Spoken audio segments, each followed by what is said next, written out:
Estamos de volta aqui no espaço, na sede aqui do IBREI, para mais uma edição do nosso programa Mundo em Pauta. E hoje com um convidado muito especial, Lucas Ferraz, que é um grande especialista do mercado internacional. Ele que já foi secretário nacional de Comércio Exterior e que hoje é coordenador do Centro de Estudos de Negócios Globais da FGV, também é professor. Prazer ter você aqui conosco, viu, meu amigo? Prazer, Maurício. Uma grande honra estar aqui com vocês. Muito bem. E hoje a ideia do nosso encontro aqui é conversar um pouco sobre um assunto que certamente vai impactar bastante a vida dos empresários brasileiros, que é o acordo que está sendo negociado há muitos anos aí entre a União Europeia e Mercosul. E esse é um assunto que ele é um pouco mais técnico, e o empresário brasileiro ele está pouco acostumado com esses assuntos, né, de acordos comerciais, de globalização em geral. Então acho que a gente podia começar conversando um pouquinho sobre como é que funciona a dinâmica dos blocos, né, Mercosul e União Europeia, o que esse acordo significa, e depois a gente começar a entrar dentro dele para saber o que está sendo negociado, o momento e tudo mais. Muito bem. Esse acordo é um acordo muito importante, certamente o acordo mais relevante negociado até o momento pelo Mercosul, né?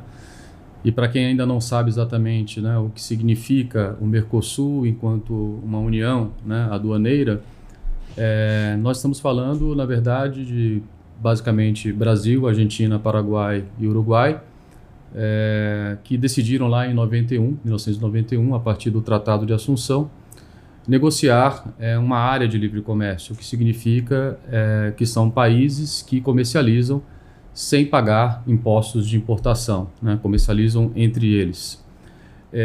O Mercosul decidiu dar um passo a mais nessa integração e passou a constituir aquilo que se chama de uma união aduaneira, que é quando você cobra, além de você ter comércio livre entre os parceiros, você cobra a mesma tarifa de importação para países que não fazem parte desse bloco, que é a chamada tarifa externa comum, né? E o Mercosul ele tem conseguido realmente tornar efetivos os objetivos a que ele se propõe? Essa é uma pergunta interessante, né? Quer dizer, o Mercosul, lá em 1990, né, um ano antes dele ser criado, para o Brasil, o Mercosul, né, Argentina, Paraguai e Uruguai, representavam cerca de 8%, né, do comércio exterior brasileiro, né? Na primeira década, essa cifra chegou a ser elevada a 18%, né, essa percentagem. Então, ao abrir o comércio em 91, houve de fato um impulso muito grande, né? Mas ao longo do tempo nós tivemos aí o famoso choque da China, né? E a China passa, de uma maneira, eu diria, avassaladora, a ser o maior parceiro comercial do Brasil já em 2009, né? Então, o que ocorre é que hoje, basicamente, o Mercosul representa para o Brasil menos do que ele representava, né? Antes dele ter sido criado, na verdade. Hoje ele representa algo como 6 e poucos por cento do comércio exterior brasileiro, quando representava 8% antes de ser criado e já chegou a representar algo como 18%. Então ele foi perdendo a relevância ao longo do tempo, não só em função, né, do choque da China, né, que teve esse crescimento avassalador do comércio, não só com o Brasil, mas com quase todos os países do mundo, mas também, eu diria, muito em função, né, do seu pouco dinamismo, né? O Mercosul, na verdade, desde que ele foi criado em 91, ele não conseguiu formalizar nenhum grande acordo de comércio. E esse acordo com a União Europeia, de fato, foi o primeiro acordo relevante, né, firmado pelo Mercosul. Firmamos ali poucos acordos, temos até hoje, né, acordos com Israel. Temos um acordo também mais limitado, né, com a chamada SACO, né, que é a South African Customs Union. Temos um acordo limitado também de 400 e poucas linhas tarifárias com a Índia, que é um gigante hoje, né, do comércio exterior, mas infelizmente a gente não tem tanta proximidade do ponto de vista comercial em função desse acordo restrito. Ou seja, acordos que no jargão da OMC a gente chama de shallow agreements, né, acordos com poucas provisões, né, com provisões antigas, né, e agora, né, culminando com esse acordo, que de fato é um acordo relevante, está entre os maiores acordos do mundo, tanto pelo critério de PIB quanto pelo critério populacional. Mas aí, voltando para a tua pergunta, Maurício, o que é, na verdade, um acordo comercial, né? Se a gente pudesse resumir. Isso é interessante, né, falar. Uma economia, eu diria que ela pode se inserir no mercado mundial de duas formas, né? Aumentar a sua inserção, né? Sob o ponto de vista comercial. Ou ela reduz as suas tarifas de importação, né? Esse é um caminho, né? Isso é um caminho, por exemplo, que foi feito pela China, né? A partir do final da década de 70. Esse é um caminho que foi feito também pelo Chile, né? Também na década de 70, resolveu abrir a sua economia de uma maneira unilateral. Esse foi o caminho seguido pela Índia, né? A partir dos anos 90 também, que houve ali uma redução importante, né? do seu nível tarifário também de maneira unilateral, ainda que a China hoje seja também ainda um país relativamente fechado. Temos ali uma média tarifária da ordem de 13% a 14%, que é bastante, né? Se a gente considerar que a média mundial é 5,5%, né? Mas enfim, houve movimentos na história de países que fizeram, né, abertura unilateral. E também existe a outra forma de você aumentar a sua inserção, que é por meio de acordos, que é quando você escolhe um parceiro, né, comercial, que pode ser um outro país ou pode ser um bloco, como é o caso da União Europeia, que assim como o Mercosul também é uma união aduaneira, tem uma tarifa externa comum, só que eles são ainda um pouco mais integrados, né? Porque além da parte da união, da tarifa externa comum que eles têm, de serem uma união aduaneira, você de fato tem a livre mobilidade de fatores interna no bloco, né? Então eles foram um passo a mais e além de tudo eles têm uma moeda única. Então eles são também uma união monetária, né? Então eles foram muito além do que o Mercosul, né? Talvez seja o único exemplo realmente, né, de um bloco tão integrado no mundo, né? Digamos que de uma forma incomparável. Aliás, na verdade, até para te dar uma cifra, de todos os acordos de comércio que a gente tem no mundo, apenas 4% a 5% são união aduaneira, uniões aduaneiras, né? E a Europa, ela é a única que é uma união realmente aduaneira e monetária. Então, a maioria dos blocos, na verdade, são acordos de livre comércio, não são acordos com tantas amarras, né? Mas essa outra via, como eu vinha dizendo, quer dizer, ou você abre a sua economia reduzindo as suas tarifas, ou você faz um acordo onde você reduz as suas tarifas para aquele parceiro e aquele parceiro faz o mesmo com você, você tem uma reciprocidade. Qual é a diferença na prática, né? É mais fácil você fazer inserção por acordos comerciais do que pela via unilateral. E mais fácil em que sentido? A economia política desses movimentos são bem diferentes. Quando você abre a sua economia e decide reduzir a sua tarifa de importação, é evidente que você enfrenta muita resistência dos grupos, né, de interesse doméstico que vão se sentir prejudicados com o aumento da concorrência, né? Mas quando você faz um acordo comercial, você também tem esse movimento de resistência, mas por outro lado você tem o interesse dos grupos exportadores. Então, de alguma forma, alguma coisa acaba compensando a outra e você consegue ter uma economia política, digamos, mais favorável. Mas ainda assim, como eu disse, né, no início da minha fala, o Mercosul ele fez muito poucos acordos de 91 para cá, né? Combinamos agora com a União Europeia. Especialmente se compara aqui com... Bom, tem países no Mercosul aqui, no Sul, que tem muito mais acordos do que... não tenha dúvida. Nos últimos... De 91 para cá, se você pegar as estatísticas e olhar para a OMC, por exemplo, né, que foi criado em 94, nós tivemos mais de 350 acordos negociados no âmbito da OMC.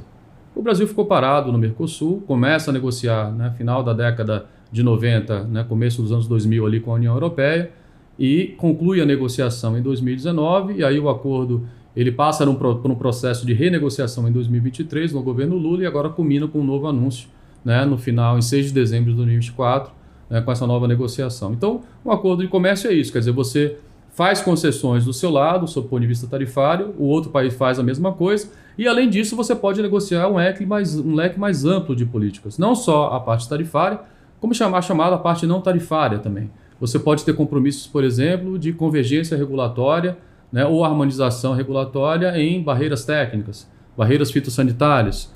Você pode ter compromissos na área de serviços, você pode ter compromissos na área de propriedade intelectual, de facilitação de comércio, enfim, uma série de outros temas importantes também que acabam entrando, né, nessas negociações, e foi o caso especificamente do acordo Mercosul-União Europeia, recentemente firmado. Então vamos falar só um pouquinho desse acordo, né? Que o acordo está sendo negociado há 20 anos aí. Primeiro, por que essa dificuldade tão grande de tanto tempo para negociação? O que impediu isso de caminhar? Em que momento que nós estamos agora dele? Pois é, né? Essa é uma pergunta muito importante e eu acho que, dando uma resposta talvez um tanto simplista, mas não menos verdadeira, nós tivemos ao longo de 2000 para cá, governos, né, que não eram necessariamente, que não tinham, digamos assim, o tema da inserção internacional como algo prioritário na sua agenda. né? Ainda que esse acordo tenha começado a ser negociado em 2000, né? Em 2003 entra o governo do PT, né? O governo Lula, né? Nós tivemos 2 mandatos de governo Lula, depois mais um mandato de Dilma, depois meio mandato da Dilma, 2 anos ali. E nesse período, quer dizer, você teve aí basicamente 3 mandatos e 2 anos, né, de governo de esquerda. Foi um período muito difícil, né, para o acordo, né? O Brasil e o Mercosul, de uma forma geral, não só o Brasil, o Mercosul também, muito nessa linha, ainda tem aquela visão muito mercantilista, né, de que exportar é bom e importar é algo muito ruim, né? De uma forma geral, o mundo ainda funciona um pouco dessa forma, né? Vamos ser justos, não é só o Mercosul que tem, né, digamos, essa visão incorporada, né? A diplomacia mundial, em geral, tem bastante isso ainda muito forte também. Mas aqui é especialmente, digamos, resistente, né? Essa percepção, essa visão do comércio exterior. Então, eu posso falar isso com relação a esse acordo, porque eu entro como secretário em 2019 e passo a ser, digamos, um dos artífices, aí, um dos líderes dessa negociação do lado do Ministério da Economia, e pude entender por que o acordo ainda então não tinha sido fechado. Porque havia vários compromissos que estavam sobre a mesa, exigências que a União Europeia fazia e que o Mercosul não cedia. Tanto é que a gente entra e fecha o acordo em 6 meses. Né? E aí a gente pode entrar nas especificidades, né, dessas questões, dessas barreiras que estavam lá. Né? Então eu posso citar aqui um exemplo. O acordo não era concluído porque a União Europeia não aceitava aquilo que se chama de regras de origem que o Mercosul propunha. Né? O que é a regra de origem? Né? É aquele conteúdo mínimo local que você tem que ter para você considerar que aquele produto que você está falando é originário daquela região. Né? Então, o Brasil queria, e o Mercosul queria trabalhar com a regra de origem, que era a regra de origem predominante no Mercosul até então, que era de 60%. Ou seja, para um produto ser considerado nacional, ele tem que ter 60% de conteúdo local. Né? É evidente que a União Europeia não aceitava isso. E por que ela não aceitava? Aí a gente tem que olhar o processo histórico. Olha, desde 85, meados da década de 80, a pelo menos até o final de 2008, nós vivemos um grande processo, né? A chamada hiperglobalização, um grande processo de integração internacional, foi a explosão das chamadas cadeias globais de valor. Né? Então, aquele modelo de produção, digamos, onde você extraía todas as suas vantagens competitivas do seu próprio território, ele deixou de fazer sentido. Então, o que você teve nesse período foi uma explosão de estágios, de terceirização de estágios de processamento para outros países que poderiam fazer, né, aquele elo da cadeia produtiva mais barato do que você. Né? E você concentrava, né, na produção dos elos da cadeia industrial que você tinha vantagem comparativa. Né? Então, era o desadensamento das cadeias de produção domésticas para você formar, digamos, grandes cadeias de suprimentos internacionais. O que ajudou o mundo a evoluir muito. Né? O que ajudou, deu um impulso mundial enorme. O comércio exterior na década de 90, Maurício, ele cresce 3 vezes, a uma velocidade 3 vezes maior do que o próprio PIB. A média histórica é 1 para 1. Na década de 90 foi 3 para 1. Né? Aí você tem de 2000 a 2008 2 para 1 e agora a partir de 2008 você tem essa estagnação, né, de 1 para 1, que tem muito a ver com o fato também que esse processo se esgota em algum momento. Né? Você está falando, na verdade, de arbitragem. Você criou a cadeia. Você explorou aquela mão de obra mais barata, eventualmente, aquela mão de obra em algum momento, né, o salário vai começar a crescer, porque a produtividade vai tender a aumentar, e aí você vai, essa diferença, digamos assim, né, salarial, essa diferença em termos de assimetria, né, ela vai caindo. E aí você vai buscando outros países, aí agora a turma já está indo para o Vietnã, já está indo para Bangladesh, e assim o mundo vai caminhando. Né? Então, isso era até então, porque agora está mais confuso do que isso. Né? Agora a gente está vivendo, na verdade, um processo de reglobalização de uma outra forma, né, um movimento, um retrocesso aí em função de questões aí geopolíticas, guerra tecnológica, aí é uma coisa mais complexa, né? Que foge um pouco aqui o nosso tema. Mas fato é que o Brasil e o Mercosul, eles não acompanharam esse processo. Então eu estava falando das regras de origem, quer dizer, a gente estava negociando a regra de origem de um mundo antes, né, dessa chamada hiperglobalização, antes da chamada formação das cadeias globais. Então imagina você pergunta para o europeu, olha, para você exportar o seu produto aqui para o Mercosul, você tem que ter um conteúdo local aí, regional, né, no caso europeu, de 60%. Aí você pergunta, quem na Europa hoje produz uma peça com 60% de conteúdo regional, um produto, um bem? Né? Quase ninguém. Eles não conseguiam fazer isso porque a Europa é uma região, né, A União Europeia é um bloco muito integrado, né, às cadeias globais internacionais, as cadeias globais de valor, né, as cadeias de suprimentos internacionais. Então eles não queriam, então o acordo não andava. Né? E eu falei, bom, mas aí é que está. Se a nossa ideia, nós chegamos lá em 2019, era fazer um acordo para integrar as cadeias produtivas do Mercosul com a União Europeia, nada mais e com o mundo também, nada mais interessante do que a gente flexibilizar essas regras. Perfeito. Mas isso é quase o óbvio, né? Mas o óbvio aqui muitas vezes, né, precisa ser dito várias vezes, insistentemente, porque as pessoas não entendem isso numa primeira vista. Né? Então esse, por exemplo, era um tema. Né? Você tinha temas, outros, assim, de natureza, eu diria que bizarra, Maurício. Aqui um exemplo pequeno, mas acho que é muito ilustrativo daquilo que eu estou falando, da dificuldade que é negociar muitas vezes com o Mercosul. Né? A Europa não aceitava algo que existe no Brasil até hoje, né? Que é a chamada taxa única de farol, a chamada TUF. Né? Eu não sei se você lembra daqueles filmes de sessão da tarde, né? Você deve ser mais ou menos aí, talvez um pouco mais novo do que eu, mas eu me lembro bastante daqueles filmes de sessão da tarde que a gente via, que tinha aquela família que morava no farol, né? Tinha aquela criança que brincava ali no cais tal, e eu ficava dando tchauzinho para os navios, né? A taxa única de farol existia para sustentar essa turma, né? Que trabalhava, que morava muitas vezes no próprio farol. Né? Essa taxa foi instituída em 1808, quando da chegada de D. João VI aqui no Brasil.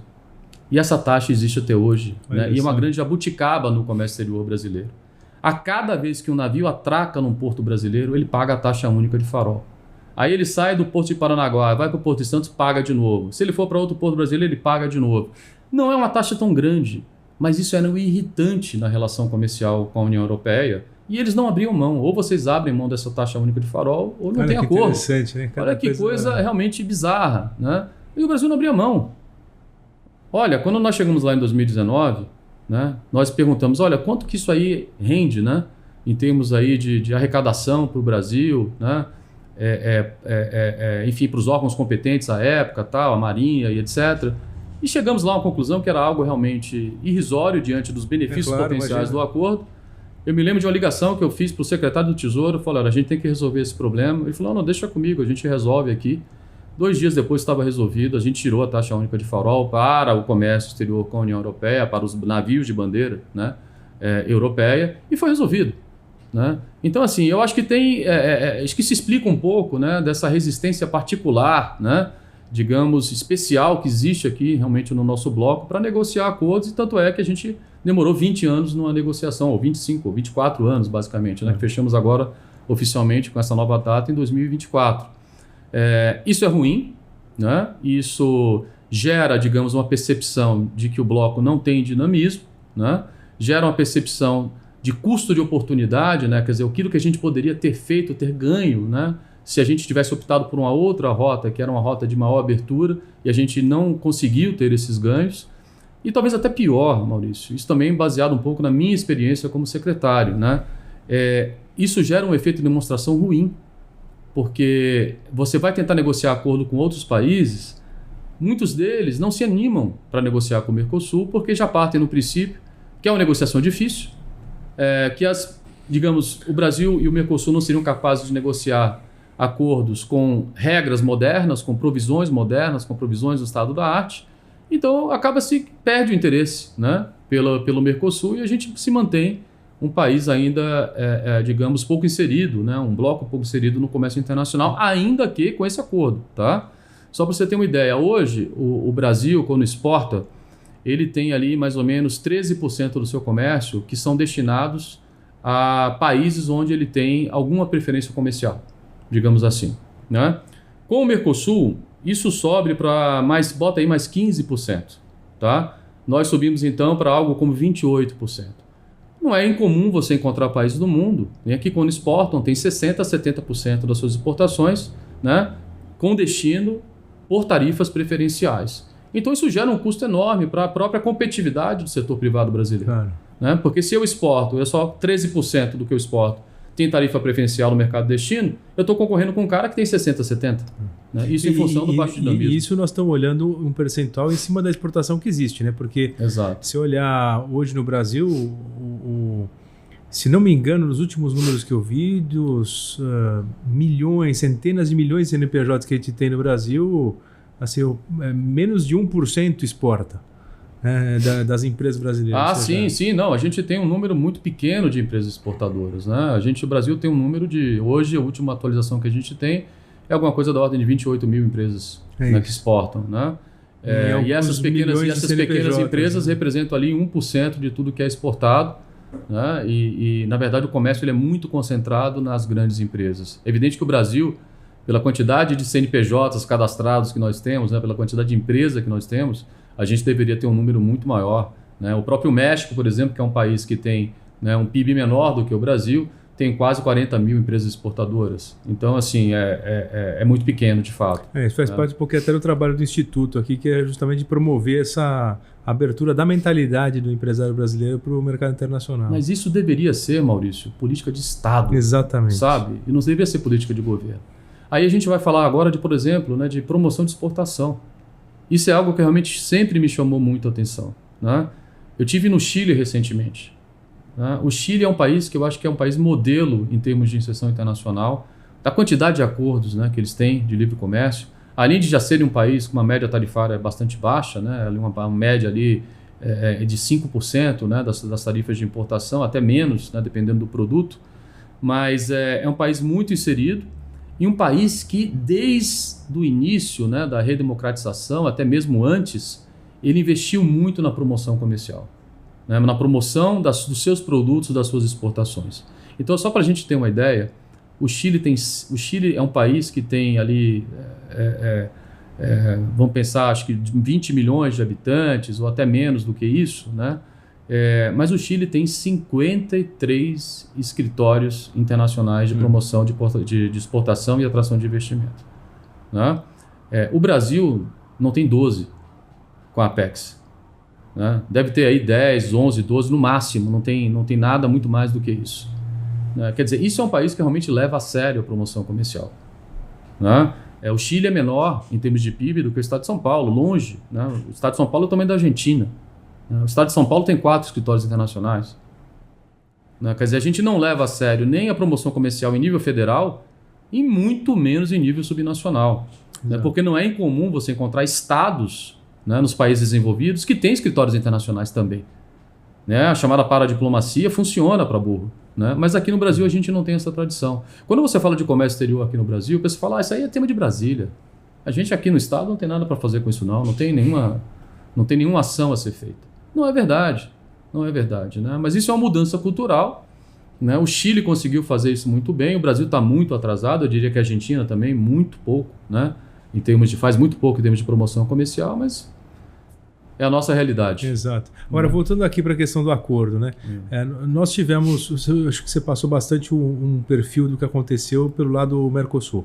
Mas nós tivemos pelo lado da União Europeia também algumas barreiras importantes no sentido de negociação. Saiu muito na mídia a oposição da França em relação ao acordo, dizendo, né, ou colocando como capa aí dessa posição a questão ambiental. Comenta um pouquinho disso, o que é real, o que não é real, o que estava acontecendo na Europa também. Acho que primeiro, antes de a gente entrar nessa questão, chamar a atenção para um fato importante que evidentemente é correlacionado. Né? O Macron, ele recentemente disse que o acordo não era um acordo que traria benefícios, né, concretos, um acordo antigo, né? E isso não é bem verdade. Né? Ele talvez ali tenha alguma razão quando ele disse que o acordo não é um acordo tão moderno. Evidentemente, o acordo foi negociado, né, ao longo de mais de 20 anos, não poderia ser um acordo no estado da arte. Né? Claro. Evidentemente. É evidente que poderia ter compromissos ali muito mais modernos e acabaram não acontecendo em função de toda a dificuldade para a negociadora que houve. Mas o acordo, sim, da forma, o pacote como foi fechado, nós fizemos uma estimativa lá em 2019. Esse acordo em 10 anos, né, a partir do momento que ele é assinado, ele pode gerar ali um benefício para o PIB brasileiro, né, em termos de adição para o PIB nacional da ordem de 500 bilhões de reais em 10 anos. Olha só, né? E a gente parado por conta da taxa do farol. A taxa do farol, né? Quer dizer, 500 bilhões de reais não é pouca coisa, né? Quer dizer, digamos, um ganho adicional razoável no período de 10 anos. Ele poderia atrair também, adicionalmente, no período de 10 anos, alguma coisa como 450 bilhões, né? Em reais também, em termos de atração de investimento. e poderia aumentar a nossa corrente de comércio também de forma adicional, né, em cerca de R$1 trilhão em 10 anos. Então ele tem benefícios ali que são interessantes, né? Não é um acordo realmente que não traria benefício, muito pelo contrário, né? Afinal de contas nós estamos falando da União Europeia, que tem ali um PIB de 22, né? 20, na verdade alguma coisa como 20, né? 18, na verdade a União Europeia hoje tem um PIB ali ao redor de 19, né? Mais ou menos trilhões de dólares, 18, 19 trilhões de dólares, e junto com o Mercosul a gente conformaria ali um PIB, uma união, né? Digamos, na ordem de 22 trilhões de dólares, né?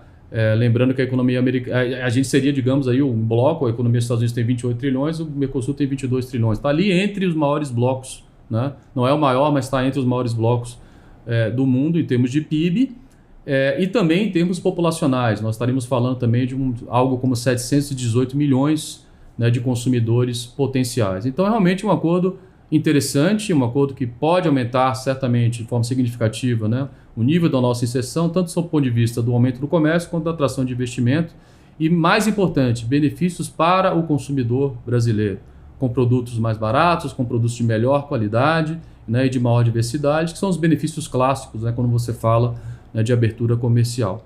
Agora, a questão do Macron. A gente fecha o acordo em 2019, né, no meio do ano ali, 2019, em junho, e eu me lembro muito bem, né, que na última rodada negociadora, no último dia, a gente estava lá em Bruxelas, né, negociando com a Comissão Europeia, e chegou uma carta assinada, né, pelo presidente Macron e com outros países signatários também, 3 ou 4 países, recomendando que o acordo não fosse fechado. Então, assim, essa resistência do Macron, ela já veio desde antes do acordo ser firmado. A França nunca foi favorável ao acordo, em função do protecionismo agrícola que sempre caracterizou, né, o país, a economia francesa, muito embora seja também uma potência industrial. Mas o lobby agrícola realmente é muito forte na França e o presidente Macron, ele estava, digamos, sensibilizado, né, com essa questão em função da dificuldade política que ele estava enfrentando internamente. Então ele já tinha se posicionado contra, né? E aí depois que a gente assina o acordo, vem toda essa celeuma com relação ao meio ambiente, né? Queimados, supostamente destruição da Amazônia, né? Aqueles exageros todos e assim muitas declarações também mal dadas pelo governo, a comunicação do governo era ruim, né? Há que se reconhecer, né? Sobretudo nessa questão ambiental. Então isso, na verdade, inflamou, né, as sensibilidades dentro da União Europeia e digamos que o Macron ele conseguiu de uma maneira muito hábil surfar essa onda. Então ele passou a dizer, olha, desse jeito, né, da forma como o Brasil vem tratando a questão ambiental, que é uma prioridade mundial e uma prioridade para a União Europeia, não há condições políticas da gente avançar, né, com a internalização desse acordo, porque o acordo já estava concluído. Né? Não há condições.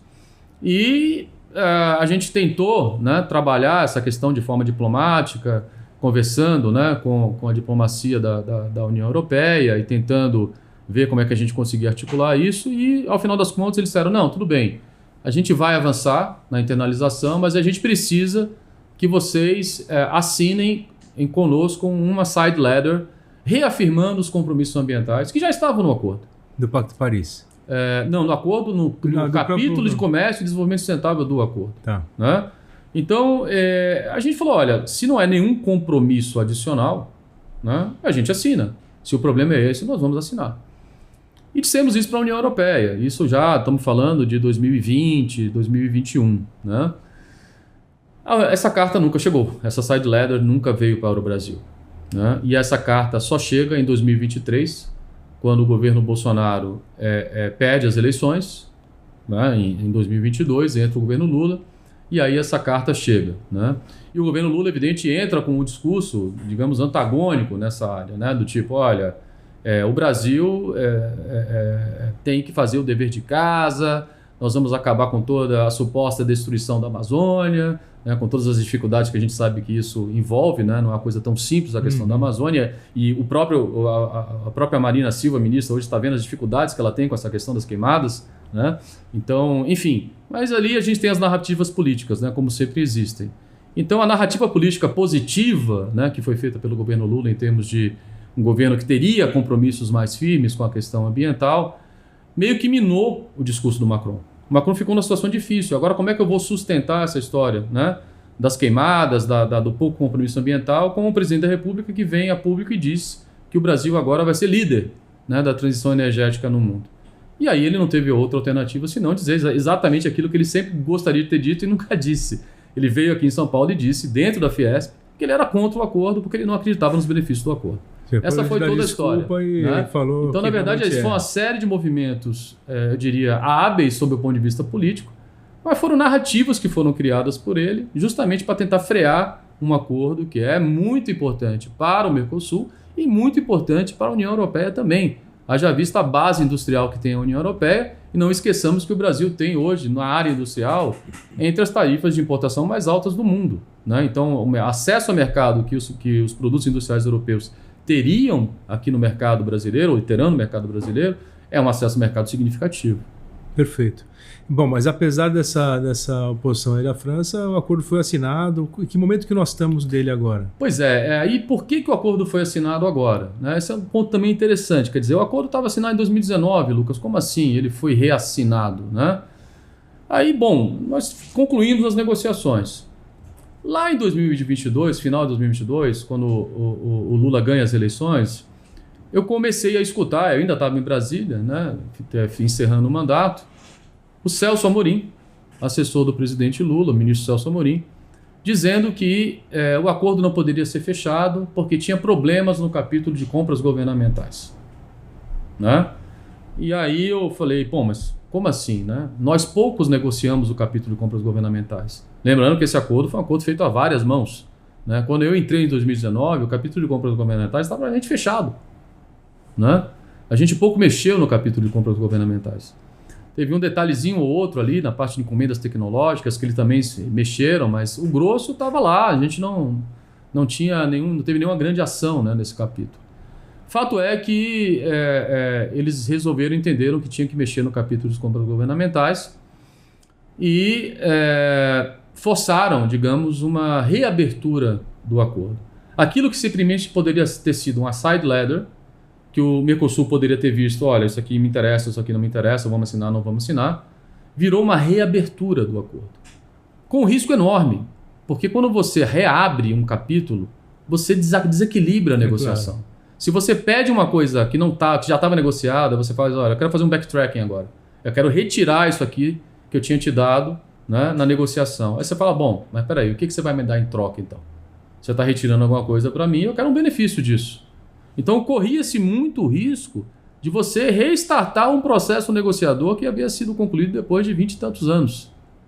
Mas o governo brasileiro decidiu restartar esse processo. Vamos falar a verdade? Assim, a minha impressão pessoal é que o Lula jamais assinaria um acordo que foi concluído no governo Bolsonaro. Essa é a questão. O Lula precisava de um acordo para chamar de seu. Né? E aí criou-se toda essa celeuma de que não, porque tem um problema em compras governamentais, porque tem um problema ali, tem um problema aqui, né? Para tentar fazer um processo de renegociação, uma maquiagem ali qualquer, né? E concluir uma negociação e dizer, não, botar o carimbo, quem concluiu essa negociação foi o governo Lula. E o governo Lula, de certa forma, foi muito inteligente, né? Porque você fala, bom, mas como é que eles conseguiram fazer isso? Colocaram várias coisas sobre a mesa, pediram coisas que a União Europeia não aceitaria em situações normais, e isso conseguiu, né, eles conseguiram avançar nessa negociação. Eles se aproveitaram de um momento geopolítico muito particular. Né? Os Estados Unidos já vinham dando sinais de protecionismo no Trump 1. Havia um risco do Trump ganhar a segunda eleição, né, o segundo mandato, como ganhou. Né?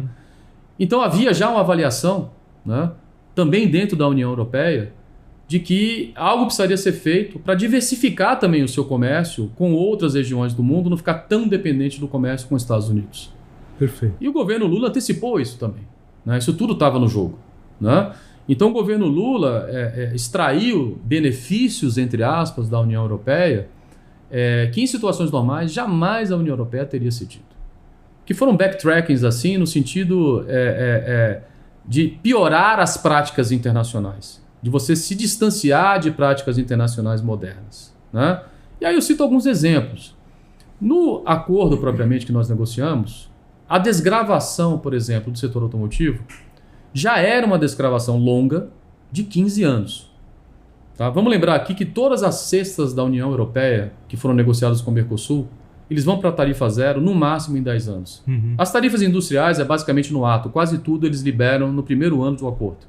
Né? O Brasil ficou com a prerrogativa de liberalizar as suas importações industriais num período de até 15 anos. Né? Então há uma simetria. Já foi uma cessão muito grande. Já foi uma cessão muito forte para a União Europeia, porque o acordo ele é assimétrico, sob o ponto de vista do cronograma de desgravação. Né? Isso acontece menos na parte de agricultura, que é onde eles são um pouco mais protecionistas, então está mais equilibrado, mas na parte industrial está de longe mais desequilibrado, digamos, para o lado brasileiro. Né? Então já havia ali uma certa concessão e o setor automotivo é emblemático. Então vamos lá. Setor automotivo, 15 anos para você comprar um carro importado europeu com tarifa zero no Brasil. 7 anos de carência, ou seja, durante 7 anos você continuaria, o consumidor brasileiro continuaria pagando a tarifa de importação de 35%. Né? Só a partir do 8º ano é que a tarifa começa a cair, ela é zerada em 15 anos. E nesse período de 7 anos de carência, você teria lá uma cota de 32 mil automóveis que poderiam ser comprados por ano no máximo, né? Pagando tarifa, metade da tarifa, pagando 17,5% de tarifa. Tá?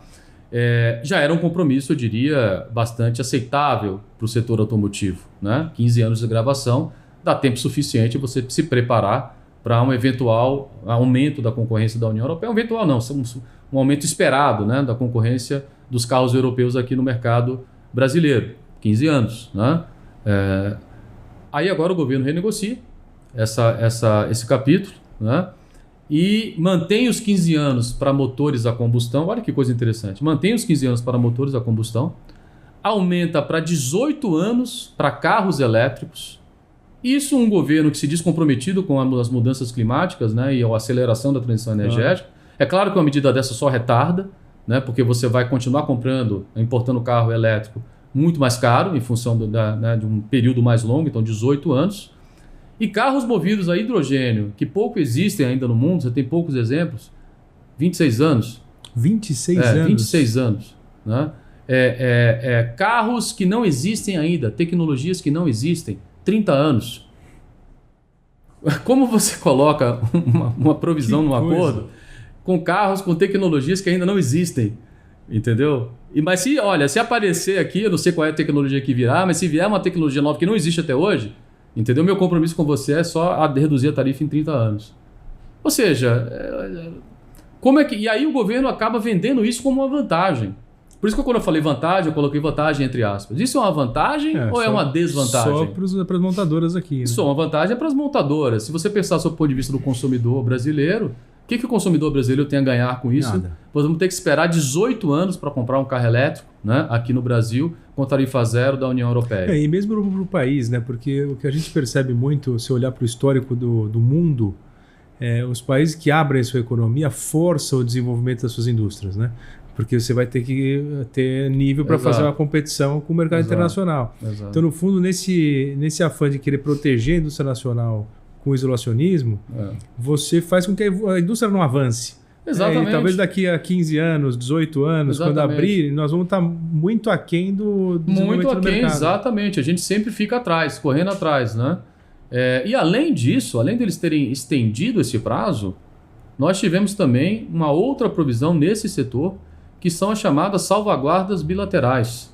O que significa que se nesse processo de 15 anos, 18, 20, 30, o que você queira, né, houver algum tipo de percepção, né, do governo e do setor automotivo, de que está tendo muita competição, de que está tendo desemprego, né, de que está tendo dano, né, digamos assim, à indústria local, o cronograma de desgravação pode ser interrompido por 3 anos e com possível renovação para mais 2 anos. Né? Então, assim, que tipo de liberalização é essa realmente? Né? Aí é que vem aquilo que eu falava para você no começo. Olha a falta de convicção de que inserção internacional é algo relevante. Uhum. E aí você consegue entender por que levou tanto tempo para negociar. Porque foram 3 mandatos do PT, 3 mandatos e meio do PT negociando esse acordo. Olha como ficou. Né? Então, assim, não há convicção, não há convicção. Minerais críticos. Minerais críticos também houve lá uma provisão, né, dentro do acordo, que o Brasil pode taxar a exportação de minerais críticos para a União Europeia até 25%, com imposto de até 25%. Aí você vai, mas qual é a lógica disso? Não, porque a gente quer industrializar, né? A gente não quer ser só exportador de mineral crítico, a gente quer agregar valor interno e exportar produtos, né, de maior valor agregado a partir da matéria-prima, né, a partir do mineral crítico. Né? Até aí um objetivo louvável. Ou seja, né? Você não taxa o produto já com valor agregado, só o... Você taxa a matéria-prima. E aí quando você força o empresário a exatamente. Quando você taxa a matéria-prima, automaticamente você gera um excesso de oferta local, esse preço cai e aí você desenvolve aquele setor que usa essa matéria-prima, né, e agrega valor sobre ela. Entendeu? Essa seria a lógica. Perfeito. Mas isso é a maneira mais, digamos, pouco recomendável, talvez a menos recomendável, de você fazer política industrial. Aliás, eu diria que, via de regra, protecionismo, né, taxar o comércio, seja por meio de exportação ou importação, está longe de ser a melhor maneira de fazer política industrial. De novo o que eu falei, se olhar para a história do mundo, todos os países, né, os países que seguiram pela linha do protecionismo, hoje são os países menos desenvolvidos. Né? Então, você poderia também dizer o seguinte, por essa lógica, daqui a pouco vão inventar uma taxa da soja. Claro. Daqui a pouco vão querer taxar o agro brasileiro, porque o agro brasileiro é uma potência, né? Nós somos aqui um celeiro mundial, né, exportador de alimentação, entendeu? De produtos alimentícios, e muitos deles são produtos de pouco valor agregado. Então vamos taxar essa turma, né, para ver se a gente consegue aumentar o valor agregado aqui internamente. Longe de ser, de fato, a melhor política, ainda que os objetivos sejam louváveis. Nada contra a gente agregar valor interno. Mas certamente não é a melhor forma de fazer. E agora, olhando para o aspecto mais prático, assim, né, nós já fizemos, então, um avanço muito grande, fechamos a negociação, acho que tem ainda alguns passos importantes para serem dados.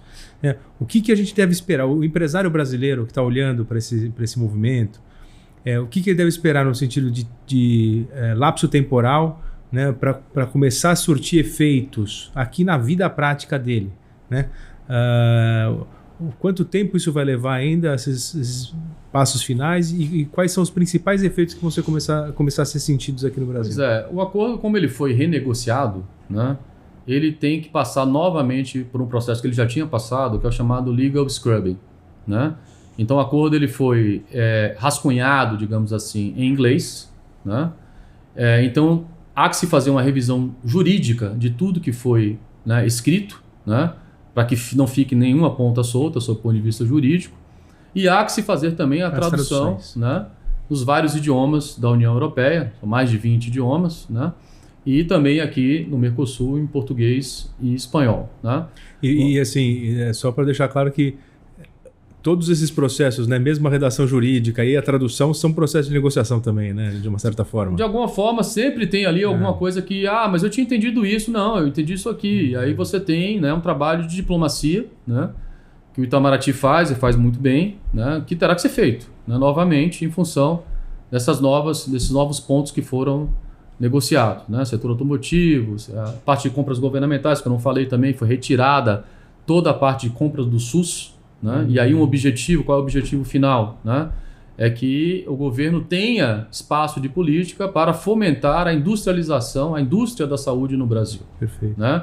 E aí você está falando de equipamentos de hospitais públicos, você está falando de medicamentos em hospitais públicos, que tudo isso poderia ser comprado mais barato, né? Se tivesse aumento da concorrência. Porque a compra governamental, o que é isso aí?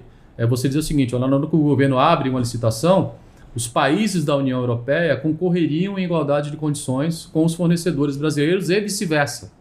Quando você tem isso, você tem o quê? Há mais competição, mais variedade, mais qualidade e mais benefício para o usuário do sistema de saúde. Claro. Mas não há essa visão. É sempre assim, olha, vamos pensar do lado da indústria, do lado da oferta. Né? O Brasil tem muito essa tradição. Não se pensa do lado da demanda, se pensa do lado da oferta. Né? Então, eles retiraram essa parte também. Então, teve a questão dos minerais críticos, teve a questão do prolongamento do time de desgravação do setor automotivo. Foram movimentos que agora você vai ter que repassar por todo um processo de revisão. Eu acredito que isso pode levar aí, como não foi tanta coisa assim, né? Alguma coisa como um ano e meio no máximo. Acho que a partir do ano que vem isso já estaria pronto. E aí você tem um desafio que é fazer a internalização desse acordo dentro, né, da União Europeia. Como eu disse no início da nossa conversa... Todos os países precisam ratificar, né? Então, aí vamos lá. A situação agora está muito mais favorável, né, em função da nova realidade política que a gente tem nos Perfeito. Estados Unidos. Então a União Europeia realmente está convencida, né? Porque os Estados Unidos fechando, eles vão precisar ter novos parceiros. Ela precisa diversificar a sua pauta comercial, ter novos parceiros, né? Enfim, há também uma questão ali de uma visão de que a América Latina está sendo dominada pela China e está, de certa forma, né? Porque os Estados Unidos nunca teve a América Latina como prioridade, essa é a verdade, né? À exceção do México, que está ali no NAFTA, né? Nós nunca fomos uma prioridade, né? Então, nem para os Estados Unidos, nem para a União Europeia. Exato. Essa é a verdade, né? E a China, olha, muito bem, não existe vácuo, né, na geopolítica. A China está ocupando esse espaço, né? Há um ditado, né, enfim, de um economista famoso americano, ele disse essa frase, e é muito verdade. A gente que esteve lá, sentado na cadeira, a gente sabe disso, né? O chinês vem conversar com você, né? Ele fala, olha, o que você está precisando? Você quer um aeroporto? Você quer uma ponte? Eu financio para você. Você quer uma estrada? Eu financio. Você vai conversar com o europeu, você vai conversar com o americano, ele vai te dar uma lecture. Né? Ele vai te dar uma lição, olha, você tem que fazer isso, você tem que fazer isso. Antes de você pensar em algum tipo de você tem que fazer isso. Então assim, você vai ficar do lado de quem?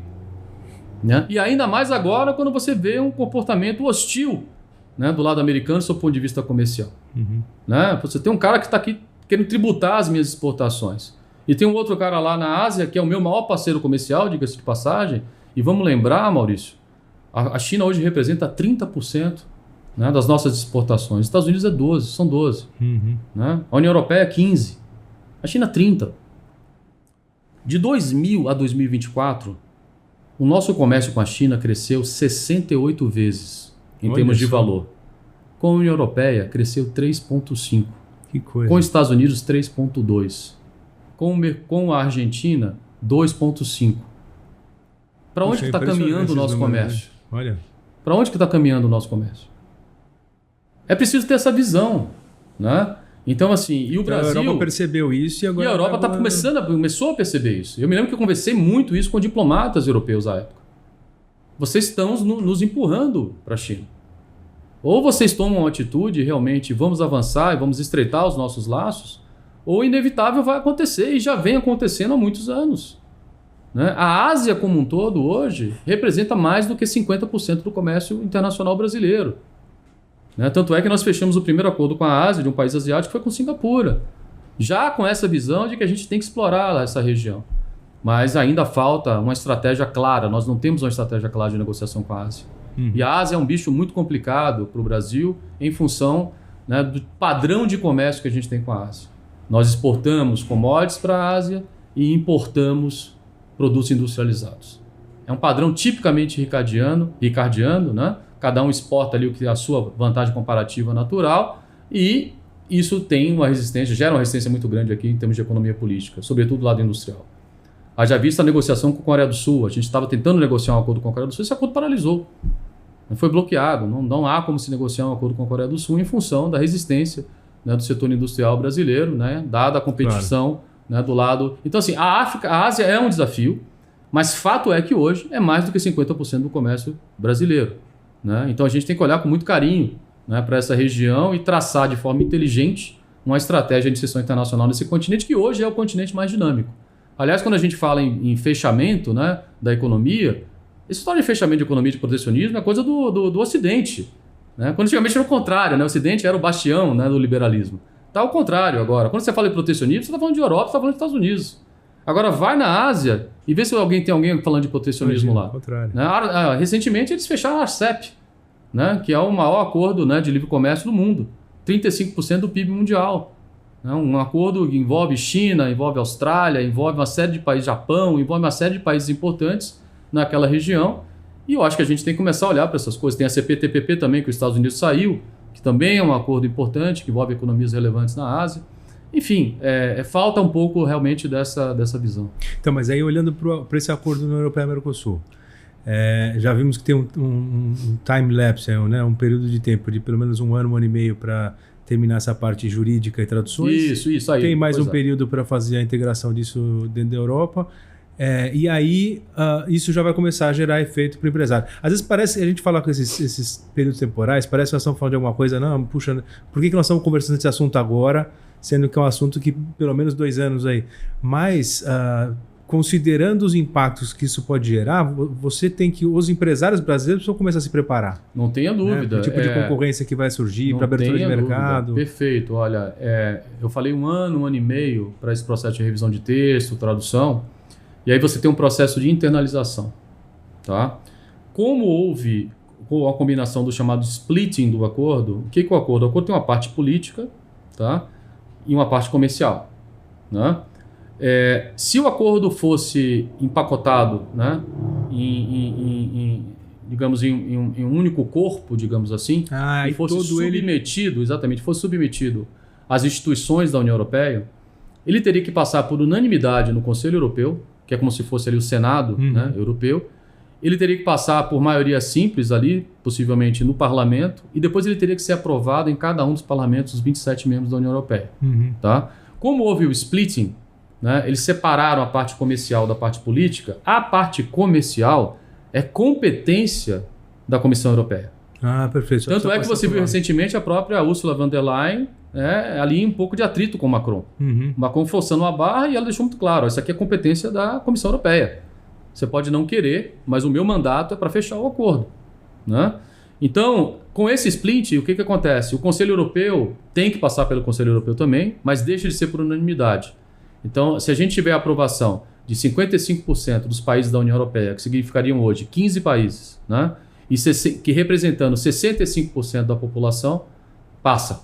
Perfeito. Tá? E aí, para o parlamento, é maioria simples. E aí, se passou no parlamento maioria simples, o acordo já está valendo a parte comercial, a vertente econômica dele. A parte política, aí sim, tem que passar por cada um dos 27, mas para, digamos assim, para o business, né, o mais importante, evidentemente, é a parte econômica comercial. Então, ela já passaria a valer.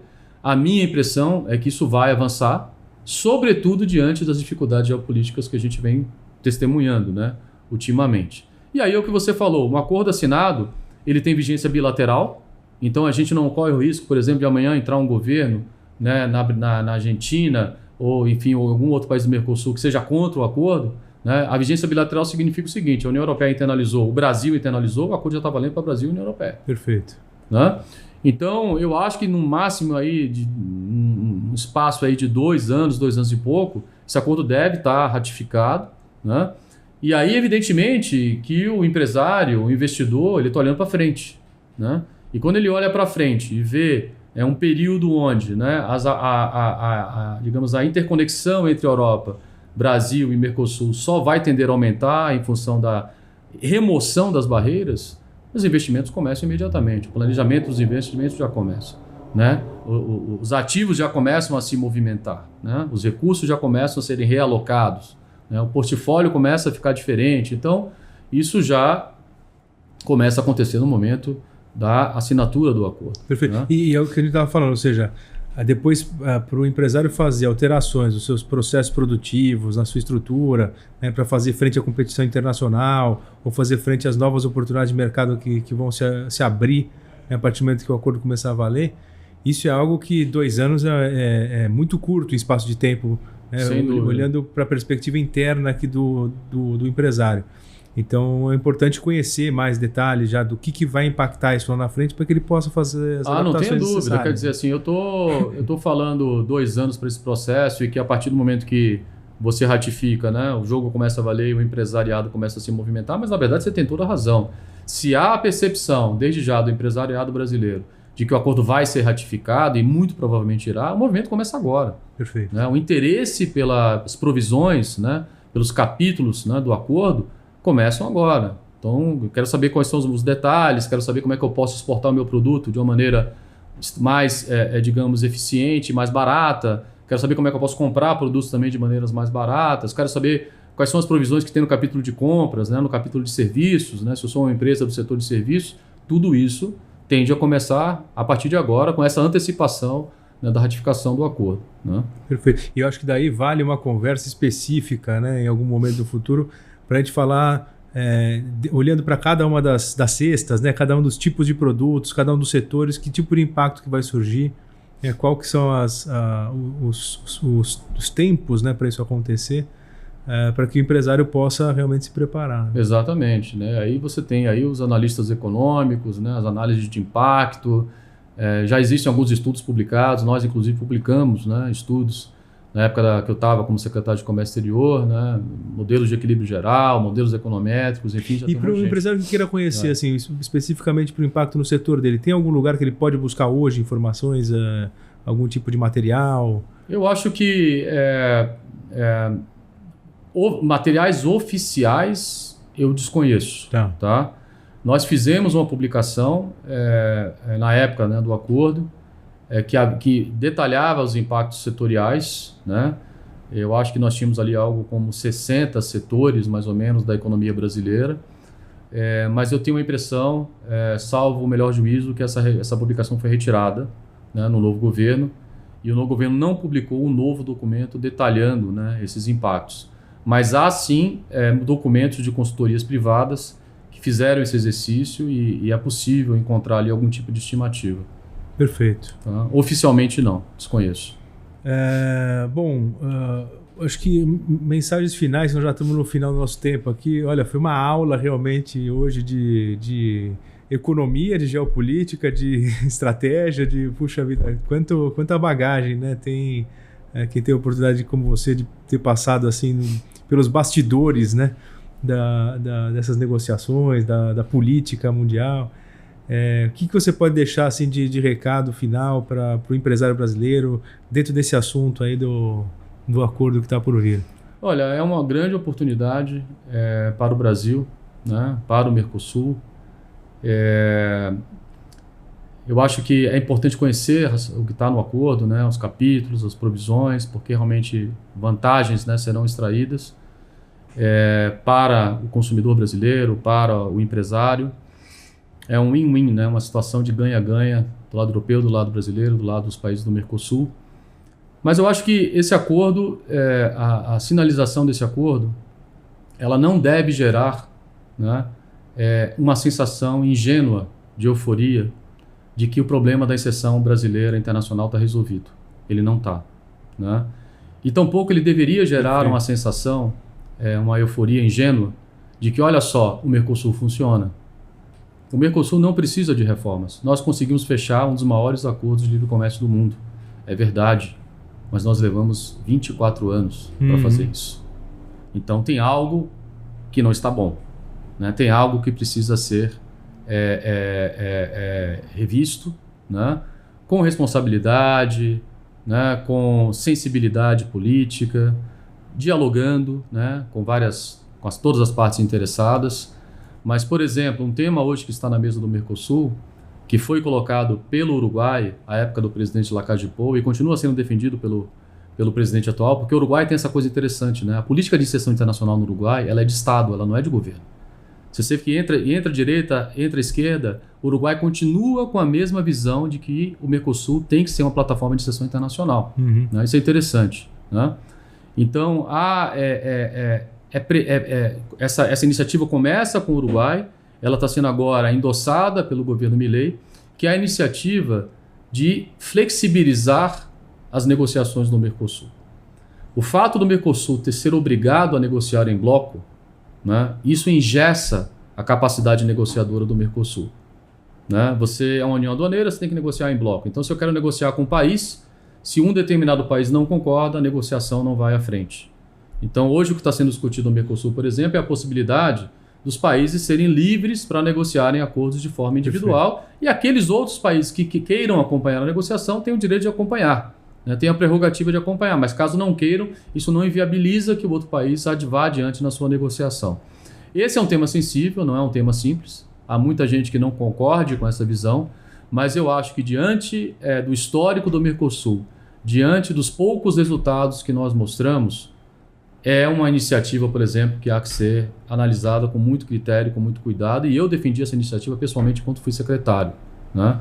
A gente precisa dinamizar o bloco. Então, acho que o recado final é esse, quer dizer, temos aí uma excelente notícia, é um excelente acordo, pode trazer muitos benefícios, poderia ser melhor? Claro que sim, né? Mas diante das circunstâncias, é um excelente acordo, mas que isso não passe a impressão de que nós encerramos o nosso capítulo de inserção internacional, muito pelo contrário, a gente precisa fazer mais acordos. Aí a gente precisa, sobretudo, dinamizar o Mercosul para conseguir viabilizar essas novas negociações. Perfeito. Olha, adorei a nossa conversa, que acho que foi muito útil, muito esclarecedora. Gostaria aqui de comemorar com vinho francês, a gente vai fazer isso daí logo que baixar as tarifas. Mas olha, muito obrigado, Lucas. Espero que todos tenham gostado e seguimos em contato, meu amigo. Obrigado, Maurício. Foi um enorme prazer conversar com vocês. Muito bom. Obrigado.